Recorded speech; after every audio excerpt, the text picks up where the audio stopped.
ये transition series का या डी ब्लॉक एलिमेंट का एक इम्पॉर्टेंट टॉपिक है। इसको क्या समझते हैं जरा समझिए। अब लेंथेनेट कॉन्ट्रैक्शन में होता क्या, मान लीजिए आपने कह दिया 5D सीरीज है, राइट। 5D सीरीज एलिमेंट कहाँ से स्टार्ट होता है आपको मालूम है, लेंथेनम से स्टार्ट होता है, hafnium, tantalum, tungsten, radium, osmium, iridium, platinum, gold and mercury. ये 5D सीरीज का एलिमेंट है, राइट। तो यहाँ पर आप देखोगे एटॉमिक नंबर होता है 57, हाफनियम होता है 72, 73, 74, 75, 76, 77, 8, 79 एंड 80।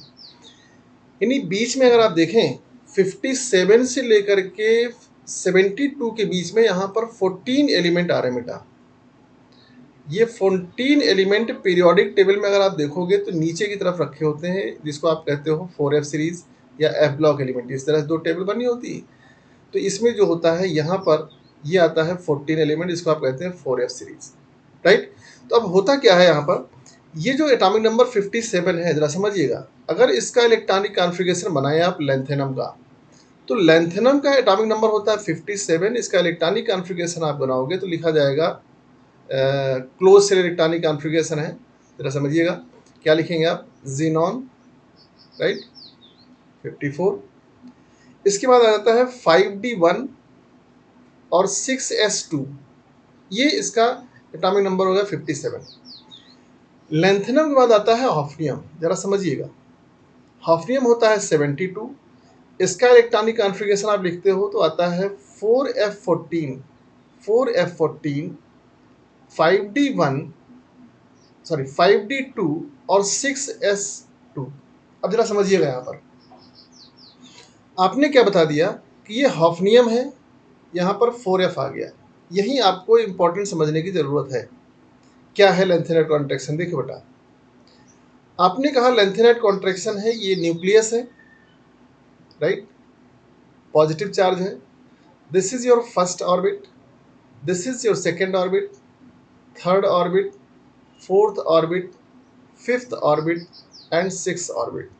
अब जरा ध्यान दीजिए, आपने बताया इसमें कि ये सभी ऑर्बिट्स में इलेक्ट्रॉन हैं, सभी ऑर्बिट्स में इलेक्ट्रॉन है। 6S2 यहाँ पर है, 6S2 यहाँ है। लेंथेनम में आप देख रहे हो कि 5D 6 है, 5D यानी 5D में एक इलेक्ट्रॉन है और 6S में दो इलेक्ट्रॉन है। क्लियर। जब आप लेंथेनम से हाफनियम की ओर मूव करते हैं बेटा, तो 57 के बाद 72 आता है, डायरेक्ट 72 आता है। यानी यहाँ बीच में 14 एलिमेंट ये आ गए लेंथेनाइट सीरीज के। तो ये यहाँ पर क्या हो गया, 4F आ गया, जरा समझिएगा। 4F 14 इलेक्ट्रॉन आ गए। लेंथेनम से हाफनियम में मूव करने पर 4F के 14 इलेक्ट्रॉन कहाँ आ गए, इनर सेल में आ गए, अंदर वाले सेल में आ गए, राइट। जब अंदर वाले सेल में इलेक्ट्रॉन्स आ गए तो होना क्या चाहिए, होना ये चाहिए कि इसका स्क्रीनिंग इफेक्ट बढ़ना चाहिए, क्योंकि जैसे जैसे आपको मालूम है अंदर वाले सेल में इलेक्ट्रॉन बढ़ते हैं, स्क्रीनिंग इफेक्ट बढ़ता है। और चूंकि ठीक इसी समय न्यूक्लियस में 14 प्रोटॉन बढ़ गए, 14 प्रोटॉन न्यूक्लियस बढ़े, पॉजिटिव चार्ज है, इसका इफेक्टिव न्यूक्लियर चार्ज बढ़ेगा। लेकिन ठीक उसी समय 4F सब सेल में 14 इलेक्ट्रॉन अंदर वाली सेल में यहाँ इंटर हुए हैं, तो इसका रिपल्सन बढ़ना चाहिए, रिपल्सन बढ़ना चाहिए।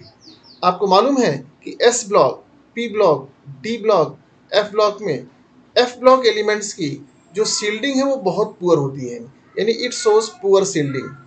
जरा समझिएगा, पुअर सील्डिंग का मतलब ये हुआ कि जिस फोर्स से इसको रिपेल करना चाहिए 6S इलेक्ट्रॉन आउटर इलेक्ट्रॉन को, उस फोर्स से रिपेल नहीं कर पाता है।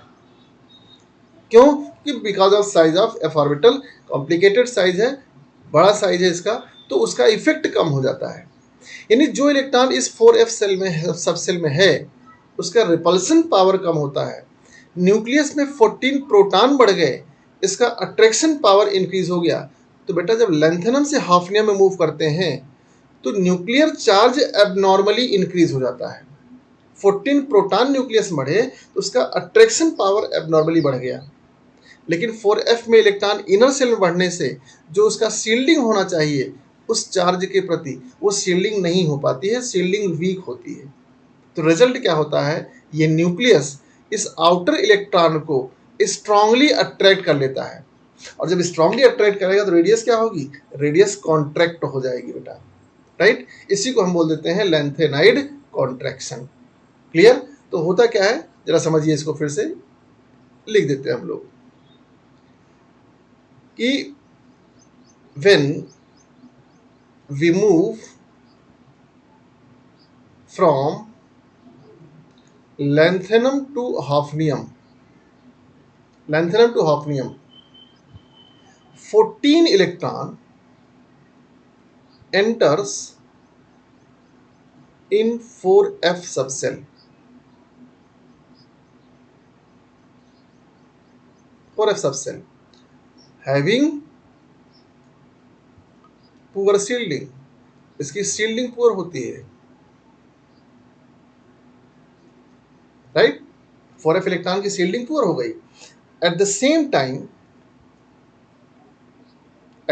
टाइम क्या हो रहा है, 14 प्रोटॉन इंक्रीज इन द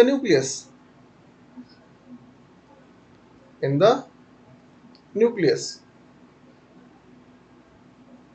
इसका रिजल्ट क्या हुआ भाई, due to which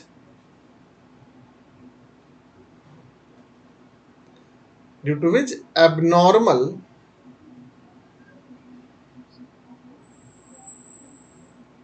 increase of nuclear charge, यानी इफेक्टिव न्यूक्लियर चार्ज एबनॉर्मली बढ़ जाता है।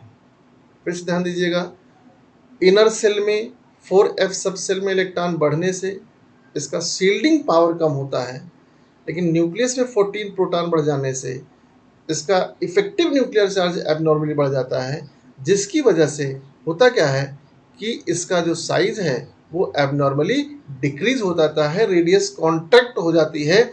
इसीलिए इसको हम लोग क्या बोल देते हैं, लेंथेनाइड कॉन्ट्रैक्शन। तो जब हम लेंथेनम से हाफनियम में जाते हैं तो रेडियस एकदम से कॉन्ट्रैक्ट हो जाती है, रिड्यूस हो जाती है। इसीलिए हम लोग कहते हैं क्या कि जब हम 4D से 5D की तरफ मूव करते हैं, यानी 5th ग्रुप से 6th ग्रुप में मूव करते हैं, तो यट्रियम से लेंथेनम में रेडियस बढ़ती है, लेकिन जब हम जर्कोनियम से हाफनियम की ओर मूव करते हैं, तो रेडियस लगभग कॉन्ट्रैक्ट होकर के बराबर हो जाती है। इसी को हम लोग बोल देते हैं लेंथेनाइड कॉन्ट्रैक्शन। तो ये जो रेडियस डिक्रीज हो रही है इसको बोलते हैं लेंथेनाइड कॉन्ट्रैक्शन। बेटा वीडियो को लाइक करिए, सब्सक्राइब करिए और फ्रेंड्स के साथ शेयर करिए, राइट। जैसे ज़्यादा से ज़्यादा